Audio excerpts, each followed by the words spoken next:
ఓం సదాశివసమారంభాం వ్యాసశంకరమధ్యమాం అస్మదాచార్యపర్యంతాం వందే గురుపరంపరాం. జ్యోతిష్ శాస్త్రాన్ని భావితరాల వారికి ప్రసాదించిన ఋషుల యొక్క పాదపద్మాలకి నమస్కారం చేసుకుంటూ, అలాగే నాకు ఈ జ్యోతిష విద్యను నేర్పిన గురువర్యులు జ్యోతిష బ్రహ్మ కీర్తిశేషులు శ్రీ ఈరంకి సూర్యనారాయణమూర్తి గారు, సూర్యశ్రీ దైవజ్ఞ గారి యొక్క పాదపద్మాలకి నమస్కారం చేసుకుంటూ, ఓం శ్రీ మహాగణాధిపతి నమః, శ్రీ గురుభ్యో నమః, హరి ఓం. వీక్షకులందరికీ నమస్కారం. మకర రాశి వారికి అనుకూలించేటువంటి గ్రహాల యొక్క సంఖ్య మరీ మరీ పెరుగుతూ ఉన్నది.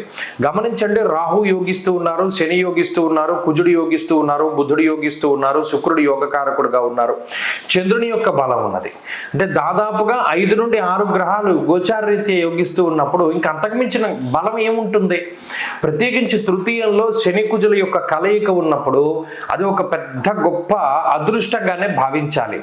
అయితే చాలా మంది మకర రాశి వారికి ఏమంటే మీరు ఇన్ని గ్రహాలు బాగున్నాయి అంటున్నారు కానీ మాకు ఫలితం రావట్లేదని ఎక్కువ మాట్లాడుతూ ఉంటారు. జాతకం బలంగా లేకపోతే గోచారం ఫలితాన్ని ఇవ్వదు. ఈ గోచారం బలంగా ఉండి జాతకం ఓ మాదిరిగా బలంగా ఉన్నా దూసుకుపోతుంది. కాబట్టి ఇక్కడ మీరు గుర్తుపెట్టుకోవాల్సింది జాతకం బలంగా ఉందా లేదా. బాగుంటే గోచార పరిస్థితులు యాడెడ్ అడ్వాంటేజ్. అంటే కొంతలో కొంత నిప్పు ఉందనుకోండి, పెట్రోల్ అన్నమాట ఈ గోచారం, ఉవ్వెత్తున పైకి తీసుకుపోతూ ఉంటుంది. ఎందుకంటే మకర రాశి వారికి అంత గొప్ప గ్రహస్థితి ఉన్నది. ఇది ఏ రాశికి లేదు. 12 రాశుల్లో ఇప్పుడు ఏకైక రాశి బాగున్నటువంటి రాశి మకర రాశి.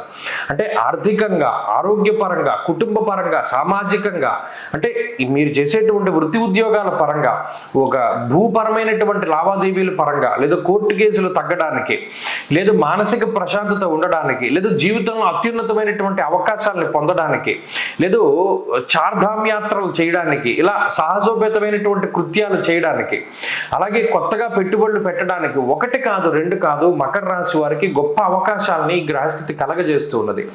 మనం చేసేదల్లా దాన్ని ఉపయోగించుకోవడమే. అంటే ఉదాహరణ గమనించండి, అబ్బాయి మనకేం కలిసి వస్తుందిలే అని చెప్పి మొదలు పెట్టరు. ఆరంభింపరు నీచ మానవులు విఘ్నాయాస సంతస్తులై. అంటే వాళ్ళు అసలు మొదలు పెట్టరు. కానీ ఏం చేయాలి మకర రాశి వాళ్ళు?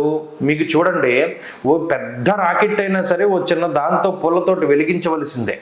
అలాగే మీరు ఏదైనా ఒక పనిని ప్రారంభం చేయండి, ఆ తర్వాత ఈ గ్రహస్థితి విస్ఫోటనం ఆటోమేటిక్గా ఆ పనిని ముందుకు తీసుకుపోతుంది.